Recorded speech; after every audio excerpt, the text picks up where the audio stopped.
Hablemos, por favor, tome asiento. Estamos en directo en este momento. Y nada, tal cual. A las 5 de la tarde, 6 hermosos toros 6. Con permiso de la autoridad y si el tiempo no lo impide. De la acreditada ganadería, en este caso, de don José Segovia. Un placer. Igualmente. Bonita cruz lleva. La de Alfonso X el Sabio.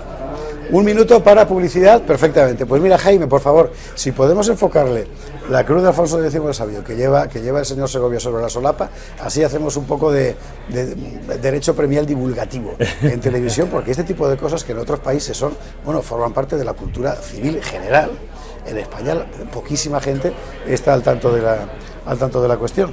Bueno, nos vamos a marchar, digo, a la publi a y media, pero yo antes quería contarle. Sí. ¿Qué es este libro a las 5 de la tarde? Pues es un homenaje mío a la tauromaquia, que es un elemento básico de mi cultura. Mi abuelo era ganadero, mis tíos, mi padre, mis primos, todos han toreado. Yo no, porque me dio miedo. Qué cosa que pasa mucho. Bueno, fue terrible. O sea, mi primer contacto con las becerras, los bufidos que soltaban al embestir, dije, esto no es para mí, pero me dediqué a la filosofía y mi sorpresa fue entrar en la filosofía y darme de bruces con los toros. Nos vamos a ir en 20 segundos, me dicen, a la publicidad. Vamos a seguir hablando de toros y de filosofía, porque esto es lo que dicen que dijo, creo que era el Gallo, ¿no? Sí. Con Ortega. ¿Y usted qué? Yo soy metafísico. Ozúa y gente pató. Ozúa y gente pató. Él eligió ser metafísico. Y ahora hablaremos de la física y de la metafísica de los toros. Hasta ahora mismo, un minuto y pico. Bueno, venga. Bueno, me alegra, ya no estamos... Ahora estamos en directo, en la web, pero no en televisión. Pero un momento, ¿hacia dónde lo desvío, Jaime? ¿Hacia mí, por ejemplo? Venga, fenomenal. Vale. Pues es que es una gozada poder hacer una entrevista sobre toros en estos tiempos en que parece que escribir de toros o ir a los toros es vergonzante. De eso quería hablar sobre todo. Sí. A mí me parece una cosa muy llamativa, es decir, yo entiendo toda la cuestión esta animalista y demás, pero vamos a ver. O sea, tú tienes todos los productos de masas, de la cultura de masas para niños y jóvenes, con una violencia extrema donde la gente se degüella sin remisión, pero amigo, o sea, picar un toro además de una forma tan ritualizada como eso es pecado. Sí. O sea, bueno, un poco de sensatez, ¿no? Necesitaba un poquito de agua. Agua, pues eso va a ser una... Vea, don José necesitaba un poquito de agua. Genial, muchísimas gracias. Vale. 20 segundos para volver a la televisión. Entonces, es un tema del que me gustaría, hablar. ¿Qué? Perdón, el libro, nada, te lo coloco. Venga, ahora vamos para allá. Es que yo estoy viendo cómo me riñen por aquí mientras. Claro.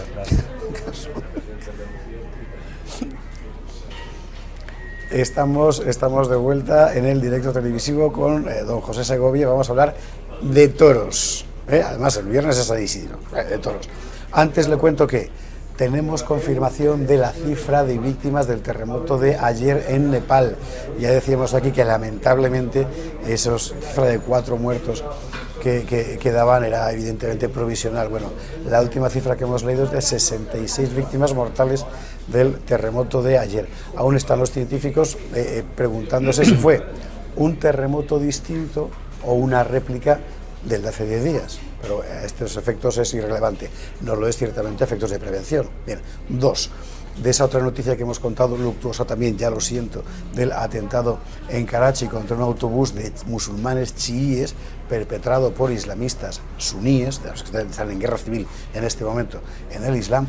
Bueno, la cifra de muertos asciende ya a 43 y es una auténtica conmoción nacional en Karachi, porque en Pakistán pasan muchas cosas malas todos los días, pero un atentado de estas características significa que a pesar de todos sus esfuerzos, el Estado no está siendo capaz de controlar a los grupos terroristas islamistas de su propio país.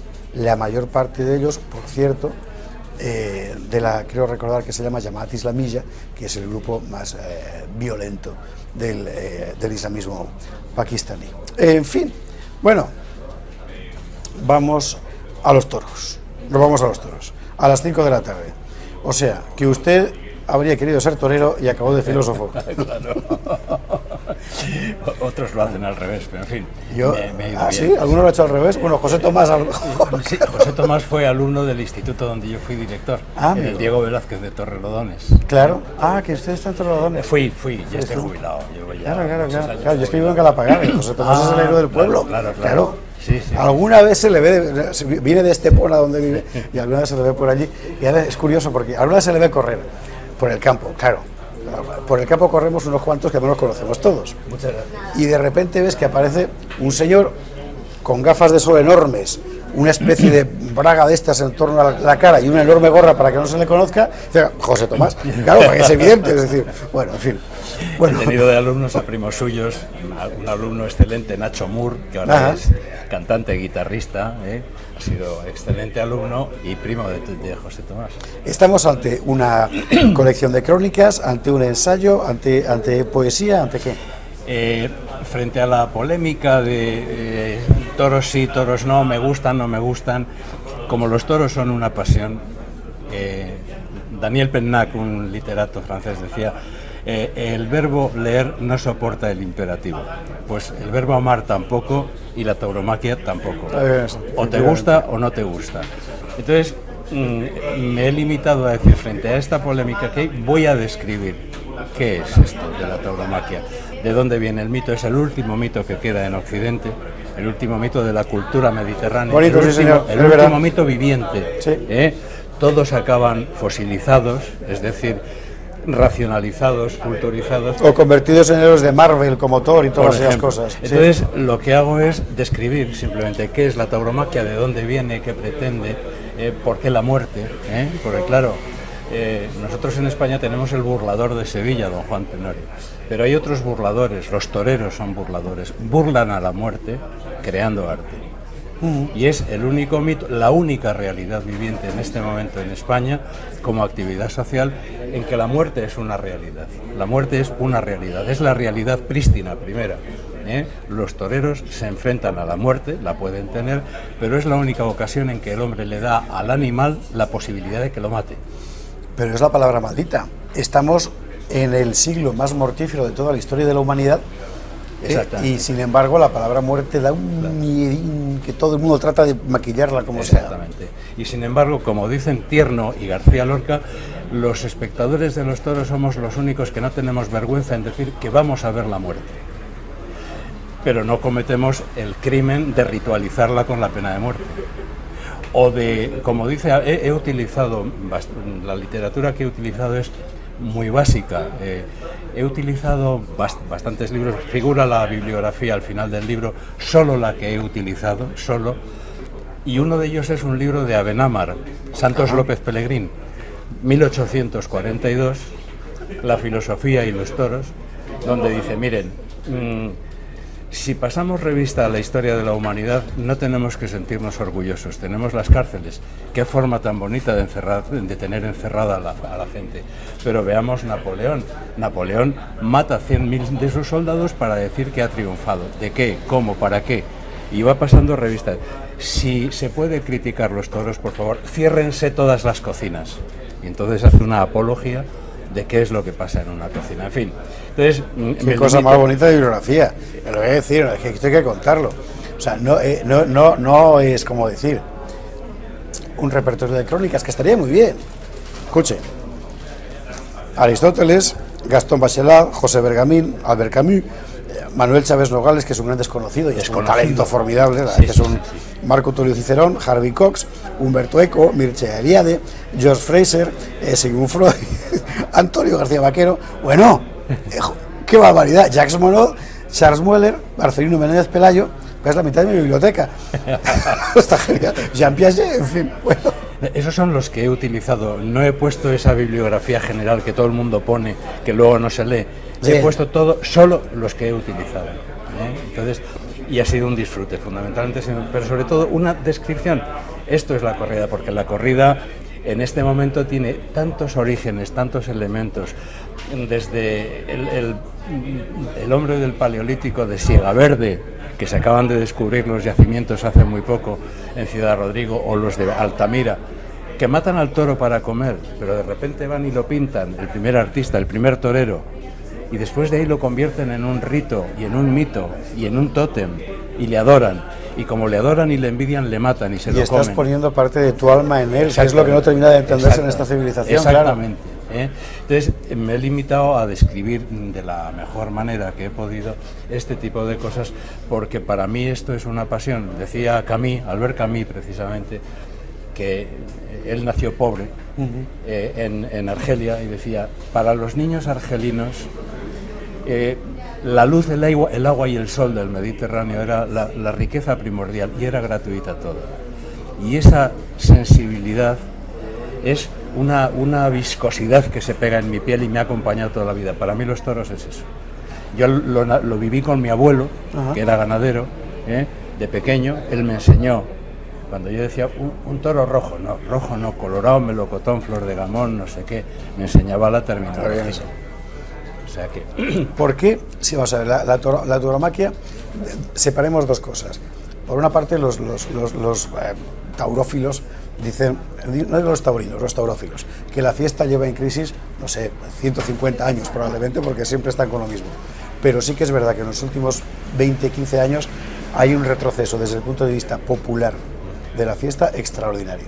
Es decir, ha dejado de ser una cosa común y corriente de la que se hablaba incluso los que no sabíamos, y todo el mundo sabía que era Paco Camino, a algo cada vez más minoritario. Claro. ¿El motivo exactamente cuál es? Pues eso es lo que trato en el último capítulo, trato de eso. Por un lado, qué duda cabe que la tauromaquia tiene una base agraria. Efectivamente. Y va desapareciendo. Nosotros, los niños de antes, soy de Madrid, pero tenía pueblo. Me está encantando esta entrevista, porque es que esto lo hemos contado aquí 1000 veces, hablando de la violencia con los animales. Claro, los que nos hemos criado en pueblos hemos visto degollar un cordero. Exactamente. Es decir, no es... Ahora no, claro. Pero es que le preguntas a un niño que de dónde sale la leche, dice de Tetrabric. Pero yo cuando era niño ayudaba a parir las vacas. Yo el otro día era una conferencia, hace un par de meses, era una conferencia a una gente fantástica, por otro lado, estudiantes de económicas en el CEU. Les preguntaba: estudiáis económicas, vais a ser directores de empresa y tal, ¿cuántas ubres tiene una vaca? ¿No lo sabía? Claro. Mejor es el chiste de Forges, no sé si lo conoces. El chiste de Forges son dos niños de Forges que se van preguntando uno al otro. Dice: hoy el maestro nos ha preguntado dónde tienen los toros los cuernos, si encima, abajo, arriba o detrás de las orejas. Y dice el otro: cruda cuestión. No saben dónde tienen los cuernos. Es la realidad material primaria, la hemos perdido de vista ya con tanta técnica. Y con esto ocurre un poco lo mismo, es decir, al final el animal lo hemos convertido en un objeto más, no con un animal que es, ¿no? Está muy bien. La cuestión agraria primera está muy bien. Entonces, frente a la desaparición inminente de la cultura agraria, que eso es así, hay otro factor que tiene elementos positivos y otros negativos: la globalización. Sí. No es todo malo, depende de cómo se haga, pero un efecto perverso es la pérdida de la biodiversidad, el pensamiento único. Traducido eso a la biología es la pérdida de la biodiversidad, e incluso dentro del propio gremio taurino, ya como un elemento de la degradación del propio gremio taurino en sí mismo, sin poder echar la culpa a nadie, la pérdida de los encastes, el triunfo del encaste único. Se está haciendo todo lo posible por salvaguardar los encastes minoritarios. No se puede. ¿Por qué? Pues por una sencilla razón: porque los domecq son toros más dóciles, por lo menos en teoría, y las figuras cogen los toreros dóciles. ¿Por qué no se torea hoy Santa Coloma? Porque es un toro difícil. Cuando un torero dice: el toro no me ha embestido, digo: hombre, ¿quieres que te elija yo los toros que te embisten? Te los elijo yo, pero no te van a gustar. O es que al toro se le mata en la primera vara. Pero si ha sido usted el que ha dicho al picador: dele en la primera vara, tápele la salida, hágale la carioca. Claro, el propio gremio taurino tiene su dosis de corrupción. Entonces, todos estos factores son los que originan. Por ejemplo, ahora hay iniciativas preciosas que yo comparto. Pereda, el Juli, Padilla, están propiciando el conocimiento de la tauromaquia entre los niños. Sí. Esos son movimientos que hay que potenciar. En Cataluña se han prohibido las corridas convencionales. Pero no así, sin embargo, el toro embolado, que es el que mi pueblo de toda la vida, que es una salvajada. Es una salvajada. O sea, yo lo he vivido de eso de pequeño. Es una salvajada. y he corrido delante, pero una cosa no quita la otra. Yo no prohibiría la tauromaquia, pero los toros embolados, ¿qué quiere usted que le diga? En fin, tanto por el toro como por el embolador. Vale, ¿dónde está la diferencia entre la fiesta y el maltrato? Perdón, la diferencia, el límite, la distancia. Pues en contra de lo que piensa la gente, la historia de la tauromaquia es... vamos a ver, nosotros, la especie humana, tenemos impulsos sádicos, lo dice Freud. Impulsos eróticos, positivos, amorosos, y tanáticos, destructivos. Eros y tanatos, efectivamente, sí, señor. Entonces, ¿es así? Entonces, ve usted la lista de audiencias de la tele y verá cómo no falla. Es decir, los más vistos siempre va por ahí. Claro, claro, está evidente, claro. Los telediarios son telediarios tanáticos. Y eso está aquí, en el cerebro reptiliano. Sí, y no falla, bueno. Sí. Bueno, pues llega un momento en que dices, vamos a ver, ¿qué es la tauromaquia? La historia de cómo no se puede hacer barbaridades a los toros y cómo hay que controlar y regular la agresividad. En el siglo XVIII, sin ir más lejos, en la Plaza Mayor de Madrid salía un toro, y desde que salía el toro hasta que llegaba al torero, pasaba por las dos vías de gente y tal, le clavaban alfileres, puñales, le desjarretaban, hacían toda clase de barbaridades. Las tauromaquias, Daza, Pepeillo, Paquino, regulan. Dicen, esto tiene que ser una fiesta sangrienta porque la muerte es la realidad primera, pero la vamos a racionalizar y a regular.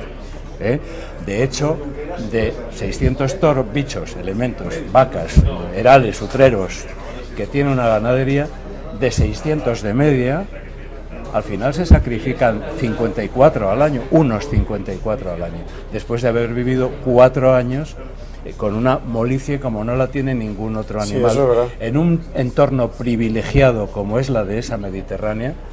540.000 hectáreas hay dedicadas a ello en España, que desaparecerían si no hay toros. Desaparecería el toro también. Desaparece el toro, desaparece la dehesa. Entonces, 54 animales en una ceremonia regulada en la que el toro tiene sus derechos y hasta puede ser indultado, que dura 15 minutos. Yo he puesto en el libro enlaces a granjas de producción masiva de pollos. Qué buena idea. De 7 minutos, donde digo, usted después, si aguanta este vídeo 7 minutos, después me dice. Después me dice. Y luego es que, claro, queda otro aspecto fundamental del que no podemos prescindir los humanos, porque primero satisfacemos necesidades, pero luego de las necesidades, si podemos, hacemos arte. Y ver cómo una persona endeble, una persona normal, endeble, ve venir una mole de 500 kilos, se aguanta a pie firme y con un trapo crea arte. Eso no tiene precio. Esto, cualquiera que se haya encontrado, eso no tiene ya no digo una ganadería brava, una ganadería doméstica, normalita y corriente, por el campo un día, pasar por el medio, que venga y me lo cuente.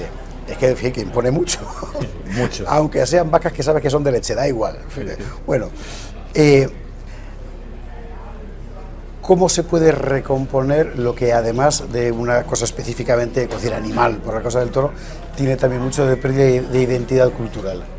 Es decir, de subordinación a códigos culturales ajenos que la mayor parte de la gente identifica de forma instintiva con el progreso y le invita, por tanto, a abandonar, a dejar al margen la identidad propia. Pues como hemos hecho con otras cosas, con campañas culturales, con campañas de difusión cultural. Por ejemplo, ahí yo no tengo nada que ver con el gremio, soy aficionado solo, es decir, apasionado, porque los toros son una pasión, una afición, afecto, afición viene de afecto. No tengo ningún interés económico en los toros, más que el disfrutar de un arte único. Si hoy por un novillo a un ganadero le pagan menos de la mitad que hace 30 años, hoy las ganaderías no tienen perspectiva. Sobre todo las ganaderías han padecido también los vicios de la época de la burbuja que hemos vivido. Un constructor se veía rico y tal, y ¿qué hago? Compro una ganadería. Compraba una ganadería, Domecq, por supuesto, para romper, decían, ¿no? A los 5 años se lo han comido con patatas, no tienen afición, no saben y han desaparecido. ¿Y cuáles quedan? Las ganaderías de siempre en condiciones muy difíciles. Y a Francia le debemos mucho. Yo leo asiduamente Tierras Taurinas, una revista preciosa que escribe André Viard, abogado extorero, porque gracias a Francia vamos a salvarlos. Lo que han hecho en Nimes y en Arles es impresionante. Es impresionante. Además en un teatro romano. Que es una cosa que es digno de verlo. Gracias a ello. Entonces vas leyendo lo que escribe este hombre, que la revista la hace él solo, y dices, Dios mío, los ganaderos lo tienen por afición, salvo 5 o 6 que viven de ello, Vitorino, ahora Hernán, estos de Guadalís, los ganaderos que tenemos aquí en Guadalís. Bueno, yo soy mayor y los nombres se me van al garete. Yo me voy haciendo y se hace mucho que se me olvidan los nombres, tampoco pasa salvo nada. 10 o 12 ganaderos que viven de ello, el resto trampea, antes dedicaba toda la finca al toro, ahora dedica a cereal, a grano, a ganado de carne y tal, y así sobreviven. Hay que divulgar la fiesta, hay que divulgarla y hacer que mediante los medios de comunicación se divulguen estos códigos de la tauromaquia de manera ágil, atractiva, porque los medios de comunicación son muy atractivos para los chavales, y luego que los toreros cobren menos, que las entradas se abaraten, porque eso es verdad. Ir a los toros solo es barato en Madrid. ¿Fuera todavía más caro? Bueno, porque en Madrid tienes entradas de todo tipo, tienes la entrada Barrera de Sombra, pero luego tienes la andanada, pero claro, en otros pueblos las plazas son pequeñas, las corridas son caras, y entonces, pues que pague el espectáculo. Entonces, el propio gremio autotaurino, que no se puede autorregular, porque nadie se autorregula a sí mismo en cuanto tenga que imponerse restricciones, tiene que venir amparado por la ley, por la legislación, pero el propio gremio taurino tiene que tomar conciencia, que no la tiene, de que o ellos hacen lo que más tienen que hacer son ellos, o esa fiesta de la que viven ellos y que es nuestro orgullo y nuestra gloria desaparece.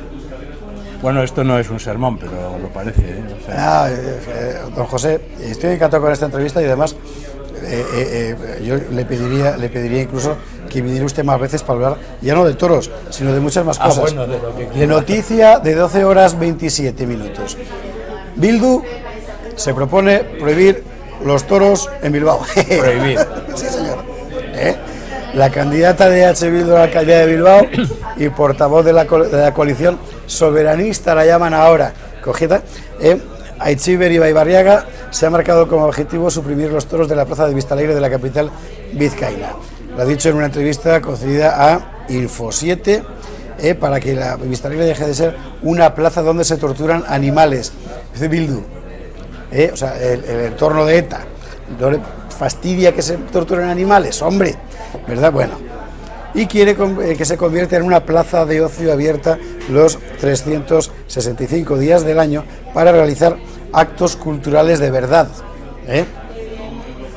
Es el aire de los tiempos. Actos culturales de verdad. Decía Lorca, que no es sospechoso. Era un fascista, Lorca. Era un fascista, ¿verdad? Todo el mundo lo sabe, sí. Que no hay fiesta más culta en la historia de España y que es la fiesta, él y Tierno dicen que no hay fiesta que haya hecho más por la cultura política de los españoles que los toros, porque efectivamente los toros son interclasistas. Tú vas a los toros y estás al lado de una persona y estás viendo el toro. El toro es prepolítico y prehistórico. Entronca con los ancestros nuevos. Y metapolítico también. Sí, señor. Sí. Es que entronca con nuestros impulsos, instintos más básicos como pueblo. Es nuestro tótem ibérico, el del País Vasco también.